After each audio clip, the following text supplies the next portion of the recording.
STL Partners webinar. Today we are going to be looking at the topic of support for data center developments within local communities, the title that you can see on screen here. And we've been joined by a lovely panel of experts in this very topical space today, and we'll look forward to hearing some of those insights from them later on in the panel. If we just skip over to the agenda quickly for today's webinar, you have the pleasure of myself for some introductions and housekeeping, and I will rattle through those as quickly as possible and get you over to my colleague Jonas, who will be taking you through a short presentation to set the scene for the panel and discuss some of the key findings that we found in this topic area. We'll then have the panel discussion and then a brief wrap up at the end as well. Please do ask any questions that you have within the questions box that you should have on screen, and we will try and get to those questions towards the end of the panel discussion as well. If we just skip over to the next slide, for those of you who haven't used the GoToWebinar platform before, by default, you are in listen-only mode. If you need us, please type a comment through the relevant tabs on the side. And feel free to type any questions, as I stated, and we'll get to those before the end of the webinar. Also, final bit of housekeeping from me is that we will be sending over slides and recording after the webinar, so you don't need to specifically request them. We'll send them all to you by default, and very happy to discuss anything covered in this webinar after the topic. We've got a great range of speakers whose faces you see in real life now. I'll let them introduce themselves fully once the panel kicks off, but we are very much looking forward to hearing their insights later. And first things first, I will be handing over to Jonas. Brilliant, thanks Joe, and welcome everyone. I'm Jonas, I'm a consultant at STL Partners who has been leading a lot of this work in relation to data centers and public perception. So I'll be presenting a little bit of our findings to nicely set up the panel discussion later, which I'm sure will be the highlight of today's session. So to start with on my presentation, it's worth stepping back and looking at what's changed in respect to data centers and public perception recently. Why is this such a big issue now? So data centers have traditionally been part of the background, obviously very critical in the back end, but largely in terms of the public eye, relatively invisible. But what we've seen recently is a very rapid shift into the spotlight. So on the screen here, you can see media coverage as one indicator. And I've gone here as the Financial Times, and the number of Financial Times articles referencing data centers has increased dramatically over the past few years.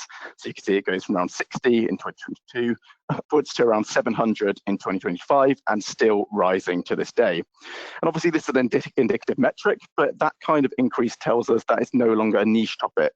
Data centers are now part of much broader conversations around AI, energy systems, economic growth, and entire national strategies. And with that visibility comes quite a different operating environment for our data center operators, of whom many of you are. And this is an industry that could previously expand relatively quietly, and today it's under much greater public scrutiny. So it's not just that data centers are getting more attention, and you can see a few headlines here. It's the nature of that attention that is also important. And a large share of media coverage is increasingly negative rather than neutral or just informative. So across major publications, the dominant narratives, the ones that get most clicks, tend to focus on issues like water usage, energy consumption, and rising power prices, things that ordinary people can usually identify with. And we also see growing coverage of local opposition itself, so whether that's communities pushing back on new developments or concerns about the impact on housing and infrastructure. So while awareness of data centers has grown very quickly, much of that awareness is being shaped by concern and in some cases distrust. And that creates a much more challenging environment for the industry to operate in. So taking things forward, this opposition isn't just in newspaper headlines. It has an actual, real, tangible impact for data center operators and developers who are looking to build. It isn't just an issue of rhetoric and perception. It has a real impact. So as of 2025, public opposition has affected around $77 billion worth of data center projects in the US alone. And just to clarify what that figure represents, it's not necessarily a cost or a loss figure. This refers to the pure stated or estimated investment allocated to proposed projects that have either been delayed, cancelled, or in some cases reworked due to public concerns. And what you can see from the map here in front of you, this isn't just concentrated on one location. So often when people are familiar with the US data center market, Northern Virginia gets a lot of attention and does account for a significant share of delayed capacity. But opposition is now visible across multiple states and across very different types of markets. It's not, certain characteristics of states, it's more uniform. We're seeing outright cancellations, major delays, and projects being reconsidered or relocated entirely.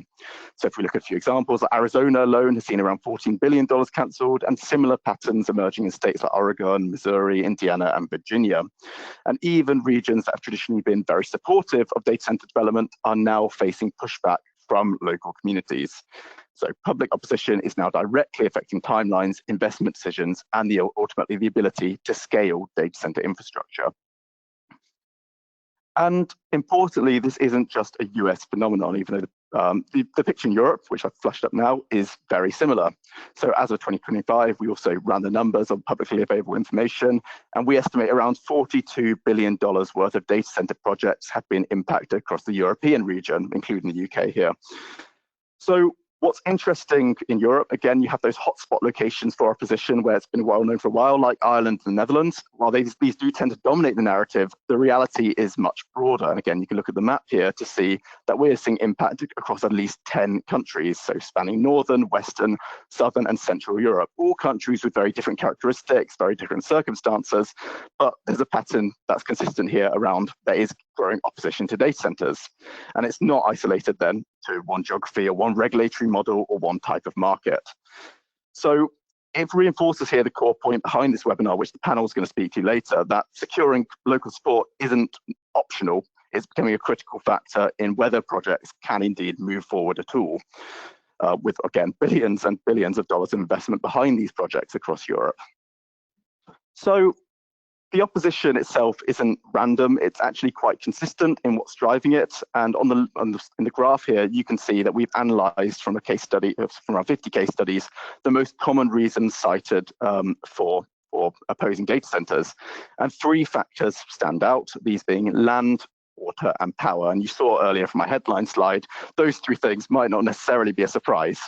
So land might cover particularly like the loss of farmland or rural space. Water is particularly an issue in regions where water supplies are perceived to already be under pressure. And power is mainly related to concerns around grid capacity and rising energy costs that are then passed on to your ordinary consumers in regions. And together, these 3 account for the majority of objections, with a longer tail of more minor objections behind it. But what's important behind those leading 3 is that there's a common thread behind all of them. Communities feel like something is actively being taken from them. So whether that's land being repurposed, water being diverted, or electricity being prioritized elsewhere, the perception is often that local resources are being used without a clear local benefit. And it's this idea, this concept, which is really turning concern into more active opposition, this idea that something's being taken from the community. So this brings us directly back to the core question of our session today. How do you demonstrate as a data center operator or developer that data center development creates value locally, not just nationally or globally, but for the communities themselves directly affected who are prospectively going to host the data center in their region? So looking at the next slide, what we've seen across the market is there's a single silver bullet, and again, the panel is going to really speak to this in detail later, but there are some clear principles that consistently make a difference to our local communities. And they all come back to one core idea. Communities need to be heard, informed, and given a clear reason to say yes to a data center development. So the first principle on the left and the blue is listening and addressing concerns. So I'll highlight that in a little bit more detail later, but most objections aren't just abstract, they're quite practical. So whether it's water usage, noise, grid pressure, these are all issues that can be mitigated if they're understood early and taken seriously. The middle issue, or the second issue, is around transparency and visibility in that orange box. So the era of building quietly for data center operators is over, as I said at the beginning. Developers can't build in stealth, they need to be proactive, clearly communicating what's being built, why, and what the real impact will be. And our third factor, and arguably most important, and our real focus for today, is answering that question on the right. What is in it for us? Because ultimately, local communities need to see data centers not just as infrastructure, but something that delivers tangible local benefits, rather than a drain on their communities, rather than something being taken from them, as I talked about previously. So let's, to begin with, hone in on that first factor. So the first one I want to discuss in more detail is around listening and addressing concerns. So the key point here is that most opposition is rooted in practical, tangible issues that if you listen to the community, you can address those early. So let's run through a few examples of how this could take effect. So let's take one of the big issues we saw before, land. So particularly concerns around rural land loss. This is often framed as a loss of farmland or local character as a result of big data center development in the local area. But there are clear ways to mitigate that. So developers can prioritize using brownfield or existing infrastructure sites so there's no net loss to the countryside. They can design facilities that are more landscape sensitive, and they can actively invest in protecting or enhancing surrounding lands to mitigate that concern. That's one major concern that can easily be mitigated. Another one then that we saw earlier was water as a major concern, so especially in regions under pressure. So here the focus needs to be on both reducing impact and increasing transparency. So that includes changes to cooling design to reduce water usage, publishing real-time or regular data, at the very least, on consumption, and increasingly making water positive commitments. So again, it's about demonstrating control, accountability, and long-term responsibility to that local community. And if we think about that third most important issue, if we move forward, power and grid strain, that's often one of the most sensitive issues, as I covered earlier, and communities that are concerned that data centers will drive up energy costs or crowd out local demand. So addressing this means beyond just saying you're going to connect to the grid and contribute power back. It involves bringing new generation capacity alongside the project, potentially contributing to grid upgrades itself, so you're not feeling like you're a drain on the local community. And again, just being transparent about that local impact on power prices, assuring communities that they won't see an impact in their energy bill every month. So across all three areas, the main ones here, land, water, and power, there's something consistent here, and the concerns are real, but they're also very addressable if they're recognized early. And that's why listening matters, because once you understand the specific concern, you can respond with concrete, credible mitigations. So the second principle that I covered earlier then is about transparency and visibility. And again, the starting point here, as I said before, is simple. The era of building quietly is over, and data center operators and developers need to adapt to that. So in today's environment, if communities feel like they're being informed too late or not at all, that in itself becomes a source of opposition. So visibility has to start from day one. So if we think about what that means in practice, that means, where possible, announcing projects early rather than waiting until plans are fully finalized. I know there's often commercial sensitivities around this, but still, where possible, it would be a great idea to do this. It also means about communicating when you're reaching out to communities that you're moving to the area in a way that's accessible, publishing clear, plain English information about what's being built, what the impact will be, and how concerns being addressed. So I think I saw an example in the US of a Microsoft facility where they explained their water usage in terms like relating it to what a golf course would use, and saying, this is about half the usage of a golf course. So putting it in terms that people can understand rather than, vague metrics like, megawatt hours or tons of water usage and so forth. You want to actually make it something people can understand and relate to, so they're less scared of what's been coming into their community.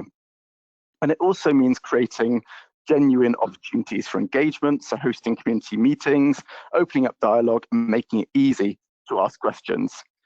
And I think the last most important thing in this broader bucket is having clear accountability. So having a named point of contact that people can go to rather than some kind of faceless organization. So having someone that you have as a community ambassador when you're doing a project will be greatly effective. They feel like they're reaching out to a person rather than some large data center operator that seems scary, seems very corporate and so forth, something that really ties them more closely to the local community. So if we move on to the third and final principle, and the most important and probably the most difficult, it's about answering a very simple question, and that question is, what is in it for us? So, because if that question isn't answered clearly, communities will fill that gap themselves. And what we see today is the default narrative in filling that gap is largely negative. So data centers are often associated then with things like noise, traffic, high costs, environmental impact, and taking up space. And by default, then, operators and developers often find themselves in the back foot, responding to concerns, correcting misconceptions, and trying to defend the project from the outside. But what needs to happen, and is it really answering that question? And in doing so, prompting a shift from defense to promotion. So not ignoring the concerns, but balancing them out with a clear, credible story about local benefits. So that means making tangible contributions visible, things like local investment, job creation, and infrastructure improvements. It means highlighting how projects can support the energy transition through renewables and things like heat reuse, and increasingly includes longer-term value adds to the community, like partnerships with schools, universities, and local ecosystems. I've seen a few operators and developers, well, mainly operators, engage with that so far, like setting up local engagement schemes where they invite local schools to visit the data center, they invite partnerships with local universities. It's a really effective way just to show they really want to be part of this community that they in turn rely on for the support. So the goal here in answering what's in it for us is to change the perception from data centers as a burden to data centers as an asset. So lastly, on my end then, to bring this together, turning opposition into endorsement isn't about a single action, it's about getting these three things right. It's about listening so that concerns are understood and addressed in a practical way, being transparent so that trust is built early and maintained throughout the process, and most importantly, clearly answering that question, what's in it for us? And with that, I'd like to hand over to Simon Allen, who will be leading our panel exactly on this topic, what's in it for us? And as Joe said earlier, Simon will be joined by a panel of experts who are working through these challenges in practice and who will share their perspectives on how to build local support more effectively. So Simon, I will hand it over to you now. Thank you, Jonas. That was excellent positioning. My name is Simon Allen. I've worked across the data center industry now for over 25 years. I think I'm affectionately known as an industry veteran. So yeah, as Jonas mentioned, community engagement has never been as strategically important as it is today.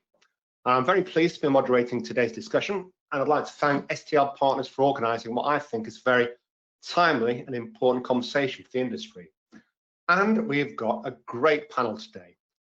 Before we get started, can I please ask each panelist to briefly introduce themselves and explain the connections to the topic? Can I start with you, please, Micheline, as you're the first on my screen?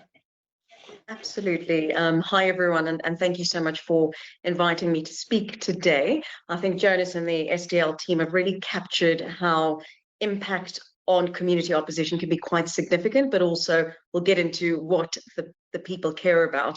My name is Micheline, as Simon has mentioned, and I'm an independent social impact leader with experience across heavy industries such as mining and metals, blockchain traceability, as well as digital infrastructure. For the past 15 years, I've worked in sustainability, social impact, and government and community relations. And so I've really seen how in these industries, going through rapid growth and public scrutiny, community and government relations is absolutely key at each stage in the process. I look forward to the discussion today. And Rose, please, as you're second on the screen. Hi there, my name is Rose Weinshank. I work for the Uptime Institute on the Uptime Intelligence team. I cover human-facing issues that often get overlooked in the data center industry, more on an individual level. My background is in the psych field, so kind of looking at community backlash through how those perceptions form and how we can change them. And last but not least, Mark. Hello, everyone. I just want to echo what Micheline said about the introduction to this panel. Great job in positioning us. I'm a 3.5-decade practitioner in the space, helping to get us to this problem state that we're in right now of too many data centers in too many backyards. And I have historically, sometimes at the angst of my leadership, always looked at the problem from the human perspective first. I've always believed that if you don't take the human equation into account, that you are likely to fail. before you even get started. And I think a big part of the problem we're facing right now is exactly that we're not taking the human piece of it into account. We're making judgments from, in many cases, thousands of miles away about speed, productivity, and value to the company. And I just believe that there's a better way for us to do that. It's not about stopping data centers. It's not about who's to blame or who isn't to blame. It's just about a smarter way to do business so that we can get to the goals that we want, and in most cases make everyone happy. Well, making everyone happy is a pretty good objective, I think. Okay, first question, and I'll start with you, please, Rose. So what's really changed in the last few years that's made local acceptance such a barrier to data center development? Is this new, or are communities simply more organized and vocal now? So it's a little bit of both. So on one hand, data centers have become a household name, like we mentioned before. People know about them more, but unfortunately, because the industry had been sort of relying on obscurity for a while to, grow and develop, we didn't have a chance to really seize the narrative before other people who might have a different perspective were able to give their input. And now, with the age of social media, information is getting dispersed more rapidly. On an individual level, there has been a shift just in local community psychology, right? So 3 things need to be present in order for a community to get to the point where they want to protest, sometimes known as the tipping point. In this case, for a lot of communities, the tipping point, unfortunately, was living next to data centers. For others, it was strong identification with other communities and individuals who, were affected by data centers, and the belief that their, well-being is intertwined with that well-being, that it could happen to them as well. So right now, the main difference is people are more identified with other people who have been impacted. People are perceiving it as a collective injustice, and these small fragmented movements that have been present in all of these municipalities are now getting better connected. A lot of NGOs are helping them strategize by taking sort of a blueprint of success from one community and giving a toolkit or the steps necessary to make it happen in a different community. And we see that increasingly going up from just the municipality level to the city level, and more recently to the state level. So I would say that's more visible and more organized. Mm-hmm. Yeah, and more intensity as well. Just because the information people are receiving, unfortunately, emotionally evocative information spreads quicker, and it's not always as accurate. But people are reaffirming a lot of their own biases by absorbing this information, and it sort of gets perpetuated and amplified. Interesting. Michelle, anything to add? Yeah, just on this particular one, Simon, and I think this is really adding to what Rose has said, but I don't think the resistance in infrastructure more broadly is entirely new. But I think what has definitely changed and what we can see is just that visibility and access and speed of information, right? We're living in a completely different era now where things are faster. There is access to information a lot quicker. And then what we are also seeing in parallel is this trust deficit in institutions, communities, large organizations, and to some extent also political systems. So we've got these 2 major challenges on our hands, where speed of information as well as the decline and the deficit in trust. Communities today are just far more informed, they're more networked than they've ever been before.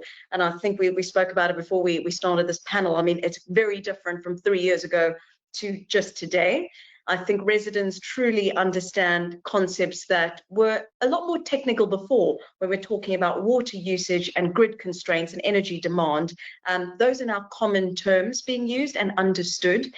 Communities understand what the pressures are when it comes to those key resources. And I loved what Jonas said earlier. It is particularly the perception of you're taking away from us.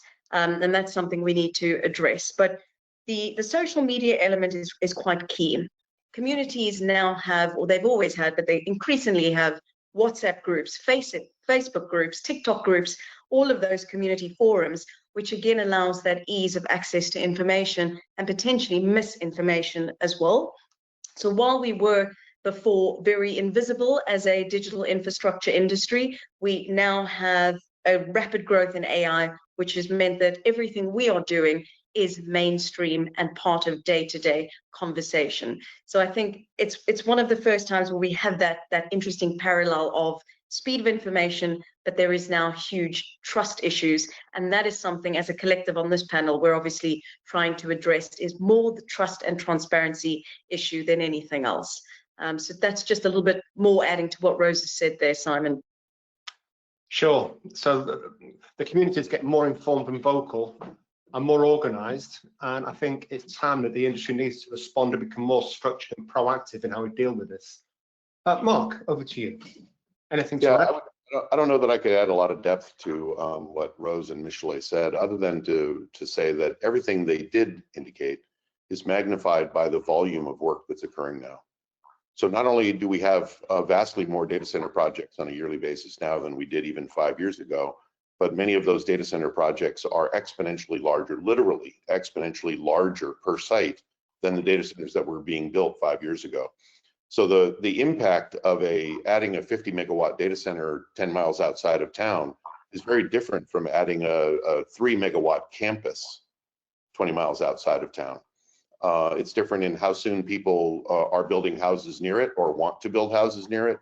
It's different in how much land is covered, in people's views of the landscape, et cetera, et cetera. So we think it's bad today in how customers are viewing what's going on. But if the industry doesn't get ahead of this problem, which is my biggest motivation, is not to figure out how not to do this, but how to get ahead of this problem, this opportunity space, is what we think is bad today is going to look like murder 2 or 3 years from now. Because the scale is not slowing down. The scale is continuing to accelerate. And we're not even talking about what the impact of things like infrareds at the edge are likely to cause to local communities. In many cases, local communities that are already dying for quality of infrastructure availability, weak grids, single source grids, things like that data center companies will, I believe, have to take into account as part of their strategy for being locally accepted. Sure. I think, as I've said before, as an industry, we need to get more coordinated in terms of how we proactively address this. Because, as you say, Mark, it's going to get worse, a lot worse, very quickly, or the pressure is going to get worse. Okay, let's move on to the next question. Oh, sorry, I beg your pardon.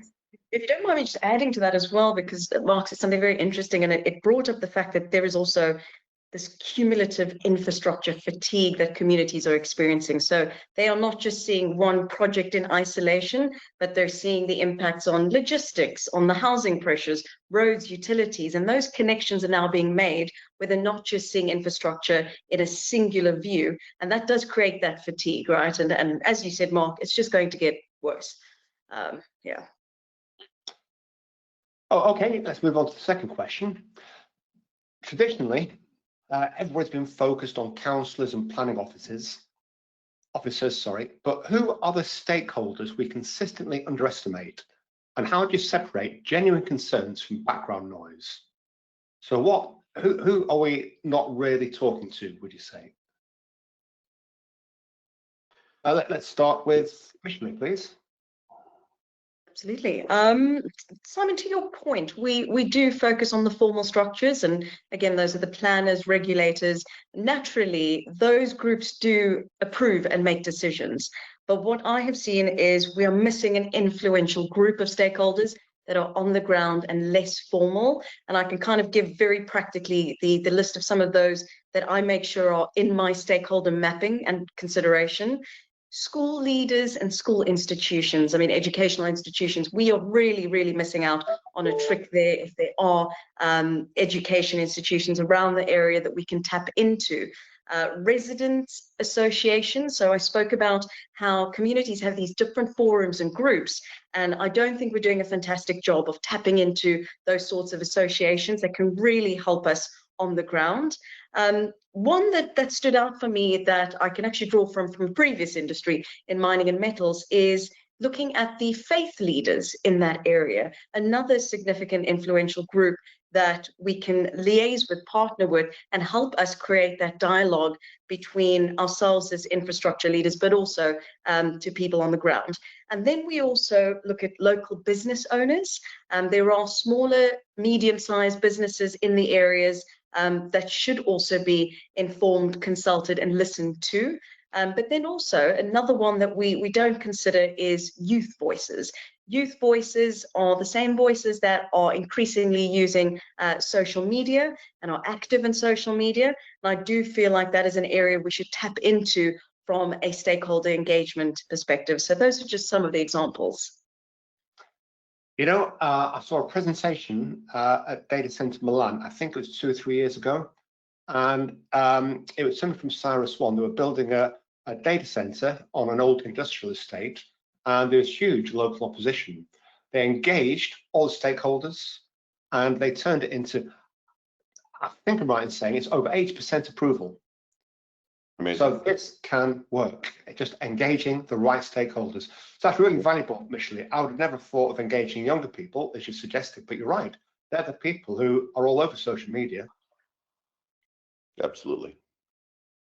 Mark, anything to add to that?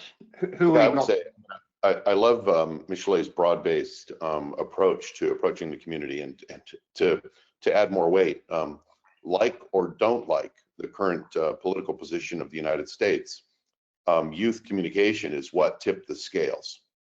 And so ignoring that, I think is at your own risk. But I would say, you know, the only thing I would add is that, and I think this goes a little bit to one of the questions that were asked, is that your responsibility to your company when you're building a data center is to build something that brings the value that the company is expecting from that product and service. In order to bring the best value, you need to not put the company at risk either. It doesn't just mean that you can make profit. It means that you don't turn the population into, torch-bearing, pitchfork carrying invaders of your property in the middle of the night.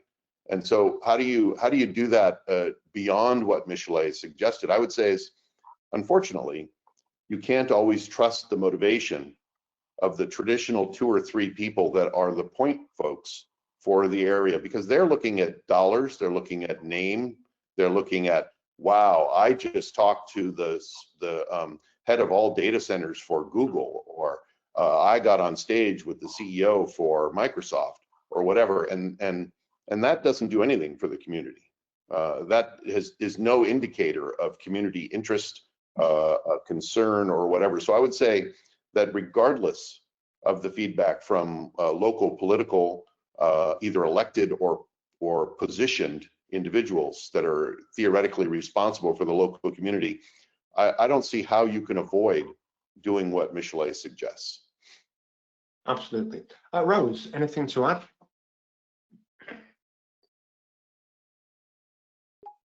Just that right now, in terms of trust and community engagement, we're sort of at a point where I think we've gone past where sentiment-driven publicity campaigns and things of that nature would have any effect, because during the time when the public was more willing to work with the industry in making bids for trust, right? And by that I mean that, a company might say, we have an open line of communication for you to voice feedback. The community uses that line of communication and it's blocked. That's one indicator that the trust isn't present, that the company's not trustworthy. So over time, those added up to a higher perception of risk about these projects, right? So now when we're working with communities, you know, companies are we're likely going to be shifting from a time of sentiment, public statements, things like that, to community benefit agreements, things with deliverables, signed contracts, and more transparency in terms of maybe even facility level data seems to be what people are after. Wow, I've not heard that expression before. Community benefit agreements. That's very powerful. Yeah, and I'd like to add just a note to what Rose just said, because I believe it's directly in line with something that I've just recently begun advocating for, which is an actual digital dashboard that is shared between the company and the city.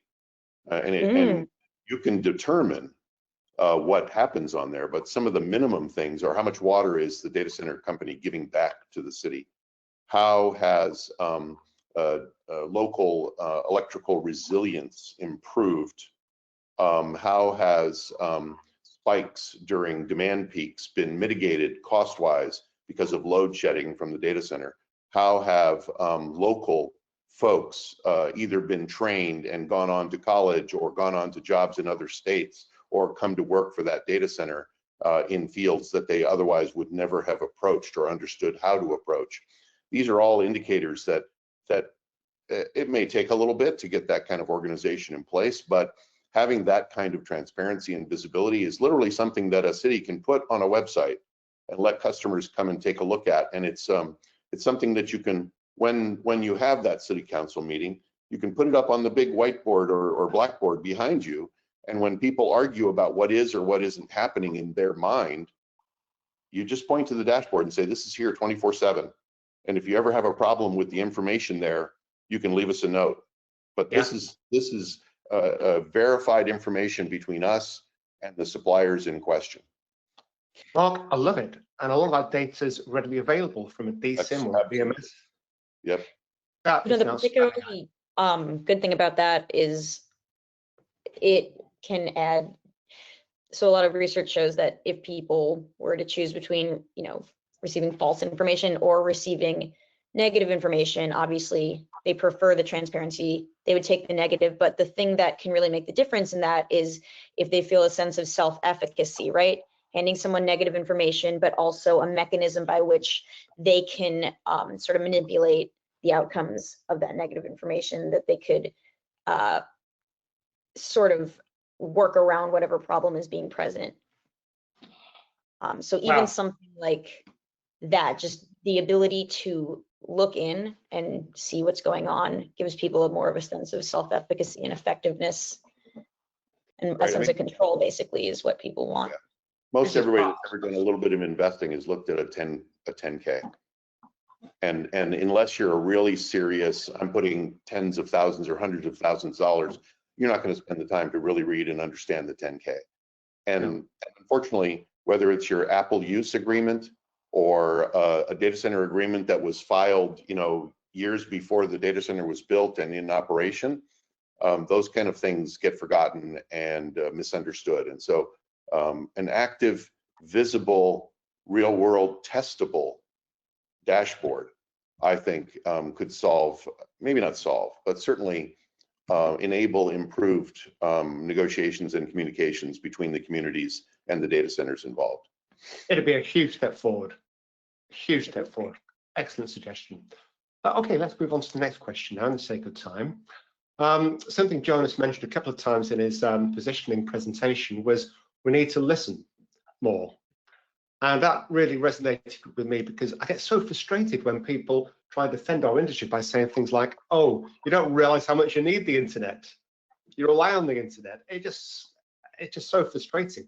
Listening has got to be the starting point. So the question is, we often hear about engage earlier, but in reality, in practice, when should that engagement begin and what does it look like?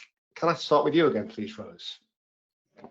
Can you repeat that one more time? I just want to make sure that I'm getting it perfectly clear. Sure. We're talking about we need to engage earlier, but when should that engagement begin in reality? How early? At what stage? And what does that engagement look like? So right now, one of the issues is a lot of companies are using the decide, announce, defend strategy, where a lot of decisions are, even something very simple is just kind of being made without community awareness. It's really hard to say, right?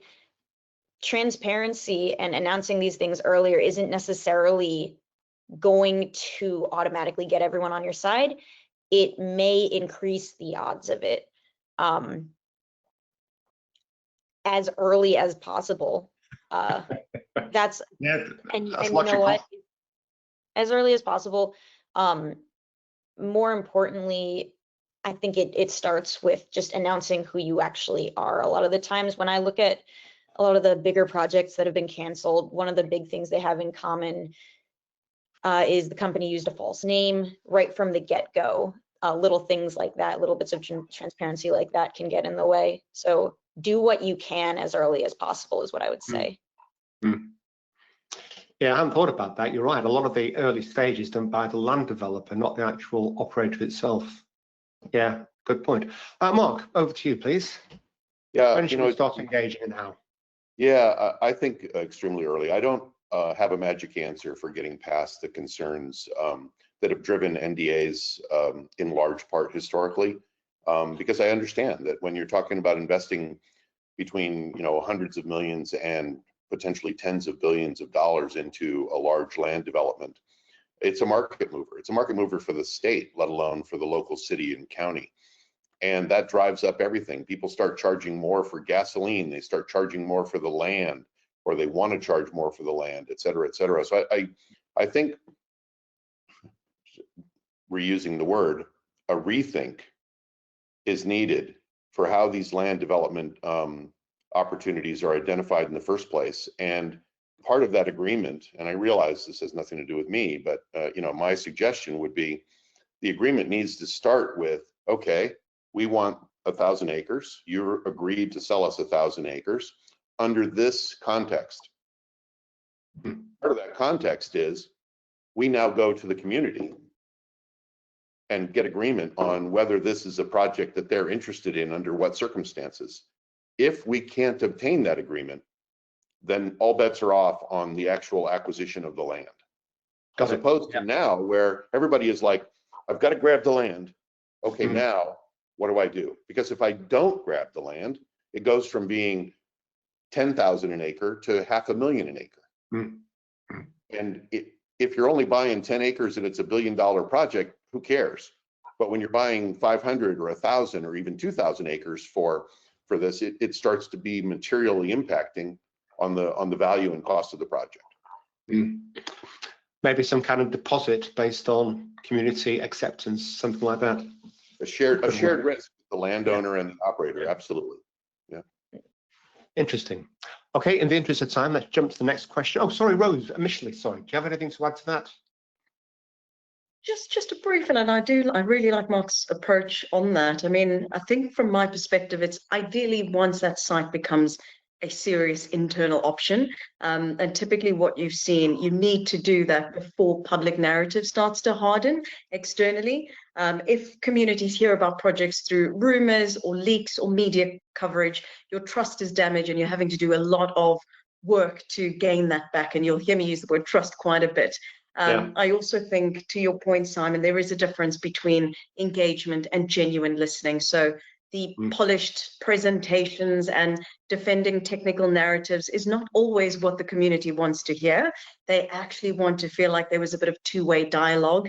And Rose mentioned that if there is a site that communities can lay their complaints or questions on, but it's blocked or it's not addressed, that already just diminishes credibility entirely. So that two-way engagement of genuine listening is going to become really, really important, but as early as possible and as soon as a project is a serious option to go ahead with.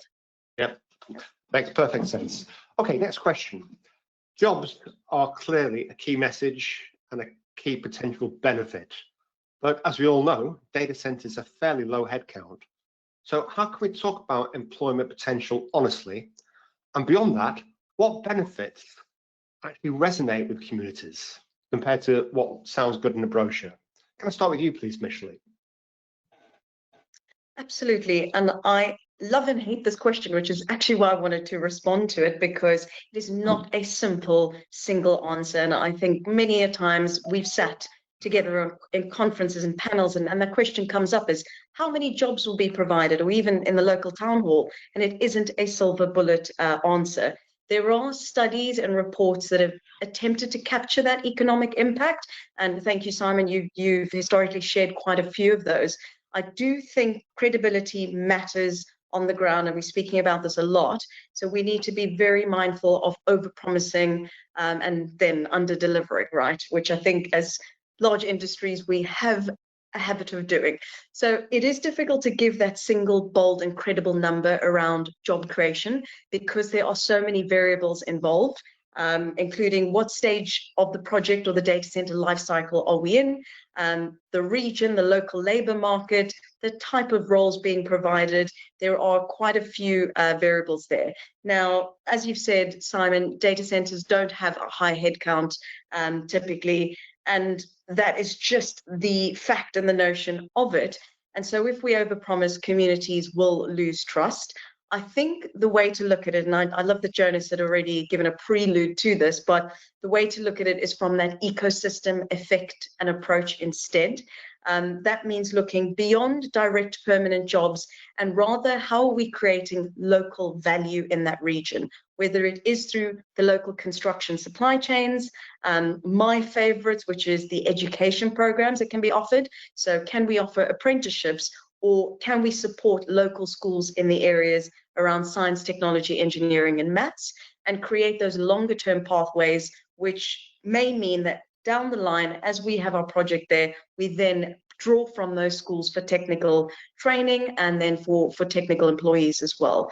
I do think that that is the ecosystem approach we need to go with, and any adjacent industries in that region that we can then collaborate and partner with. But to sit in front of a community audience and say, we will provide X amount of jobs is to our detriment. It is about that broader economic value that a data center can tangibly bring. And that's really my perception on that always difficult question to answer. But there's certainly a lot of potential benefits we can bring to a community. Yeah. Mark, over to you, please. Absolutely. Yeah, I can't find anything other than agreement for everything that Micheline just said. And while I don't necessarily like the what about response to questions, and I think the what about is not helpful, generally speaking, in these circumstances, I do think that it doesn't hurt us to have appropriate positioning. So to deny the fact that data centers don't directly offer a lot of jobs is I think, a failed concept. Lying about it, of course, is a failed concept as well. But bringing some historical background to the concept and current trend background to the concept is not necessarily going to solve the problem, but it certainly can add value to the discussion. And so think about any industry, almost any industry. Hell, you could be a software programmer. And if you were going to put a software programming company in Abilene, Texas, 5 years ago that had 1,000 people in it, and you wanted to do the same thing 5 years from now, there might be 10 people in it. If you were going to build a coal mine in Abilene, Texas 30 years ago, there might have been 1,000 people working at that mine. That same mine now might have 50 people. If you're going to build an automation facility for cars 50 years ago, there might have been 1,000 people working in that building, or even 5,000 people working in that building, where today there may only be 1/10 of that. So this is not something that is unique to data centers. The one thing that is unique to data centers, assuming we can get past the other problems that we're discussing today, is that where every single time we take a leap from one person managing 100 machines to one person managing 1,000 machines to one person today managing somewhere between 5,000 and 25,000 machines equivalent in a data center space, we are exponentially increasing the base of machines that these people are managing to. So ironically, as efficient as we're getting, we're still adding more jobs. In fact, we are 300,000 to 1 million jobs short in this industry. Well-paying jobs, jobs that start at 75 and above for almost any position in any part of the country. We are short those jobs by the end of the decade. So it's not about saying what about. It's not about saying we can fix the problem, but we should be able to take steam out of the question to begin with. Completely agree. Rose, anything to add? For sure. Going off of what Mark said, yeah, it is, you know, we do sort of have compatible needs with the community. The data center industry as a whole keeps talking about, we are having a staffing crisis. We are having a lot of senior level operators retiring with nothing to fill the pipeline. Meanwhile, we have communities going, we thought you had jobs. We can reconcile that. And another thing, you know, I think it isn't unfair to say that data centers do create jobs. We just need to be more honest about the permanency of them. I think that was one of the big things that people really got tripped up about. And it's a shame because even if these jobs weren't permanent, they were real, and then sort of representing them dishonestly took a lot of wind out of the potential benefit that could have brought in terms of people's feelings around them. Another thing just to put out there, so in addition to just being more honest about the permanency and duration of how long these jobs are going to last,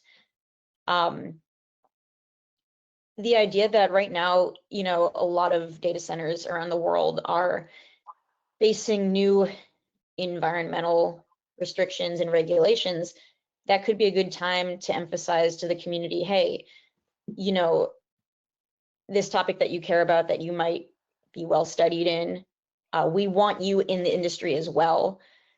So just, even if it's not necessarily a local job, just using the idea that we're trying to get more input from different backgrounds into the industry could be a way to get more people on board as well. Sure. Just leverage the jobs in our favor.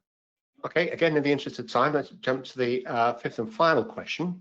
Can you share an example where community sentiment materially changed a project outcome? And what was the tipping point? And are there cases where the right decision is simply to walk away?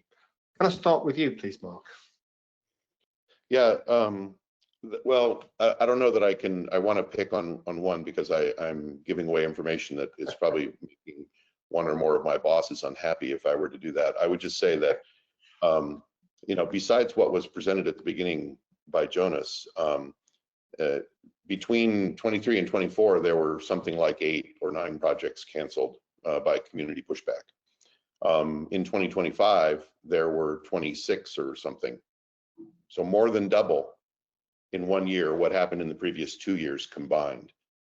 So this is, and as we talked about at the beginning of the presentation, this isn't changing. This is only going to get worse, not necessarily because more people will be angry, but because we'll be approaching the build of data centers in more communities.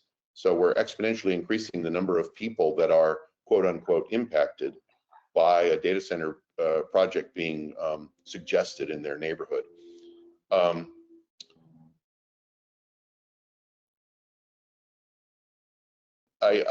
I look at the problem, and Simon, we talked about this a little bit the other day, but I look at this problem as really a combination of community involvement, but also a risk and return problem, right? This is the average data center company that's delivering a megawatt of useful capacity is losing somewhere between $8,000 and $15,000 or $15 million a month in revenue for every month that the project isn't online. Now, we have enough problems in delivering giant scale projects on time already. But the last thing we need to do from a revenue opportunity standpoint is take 2 or 3 months out of the highest value of the deliverable. Absolutely. Just because we are fighting with the local public. So in my mind, don't look at this as how do we figure out the right way to roll over the community, but how do we determine what the right risk and return is? If the project might lose on average $600 million in the first 3 months because it's delayed, it seems spending $20 or $30 million on the community or integration of the data center with the community is a pretty simple price to pay. Absolutely. Rose, you have the last word on this? Yeah, just saying a lot of an instance where where public backlash really impacted the outcome of a data center. In 2014, there was a campus data center that was proposed, but they didn't allow the community input on the construction until the plans were finalized, and then they neglected to provide info on the project timeline. And what wound up happening was there was a community forum, 300 members attended. Even though this particular project had a lot of the stuff that we were talking about, right? It had a lot of union-backed jobs. It had mitigation strategies for any of the, negative aspects of it, right? It had solutions in place. People were so disillusioned by the fact that there was that breach of trust that really contributed to the project being completely withdrawn in the first place. So it could have every ingredient present, but if the people don't believe that those strategies are going to work, and if they do not trust you, none of that means anything. That word, trust again. Mark, sorry. Simon, I know you want to wrap up, and Michelet, I'm sorry. But one real quick note, this doesn't just happen to new data centers. Yeah, this was 10 years ago, over 10 years ago. Right, and well, well, I mean, not just new like today new, but I mean new like data centers that are about to be built. This happens to data centers that have been built. Like there was a data center that I won't say the name of the company, but it was on the outskirts of Paris, and it was almost shut down because of noise. And that was 10 years ago. So finding ways, just because you've already got it built, don't assume your laurels can be sat on. Yeah. You need to continue to work with the community. That's a great point, Mark. It's long-term communication, long-term trust. Well, panelists, this has been a really interesting and productive talk. Love the idea of the community benefit agreement. Love the idea of the dashboard. Michelet, your contribution has been superb. I think to sum up, as an industry, we need to get more structured, coordinated and proactive, clearly. And thanks a lot for your ideas and input. And okay, back to you, Jonas and Joe. Thank you, panelists. Thank you. Brilliant. Well, just to wrap up then, I just want to thank all of our amazing panelists today. It was a superb discussion, absolutely brilliant. I'd also just like to thank you to the audience for paying attention for, well, hopefully it felt like a quick hour, but I hope you enjoyed the presentation. As Joe mentioned before, we'll be sending all slides through to you guys. So no need to chase up an email, these will be sent to you automatically. I noticed a few of you left questions in the Q&A function, so we will endeavour to get back to you via email from our panelists. We'll coordinate that afterwards to ensure you have a response to your questions. And again, just wrapping up by saying, very interesting topic, great panel, and I mean, looking forward to having you on the next webinar. Thank you, everyone. Thank you. Thank you very much. Bye.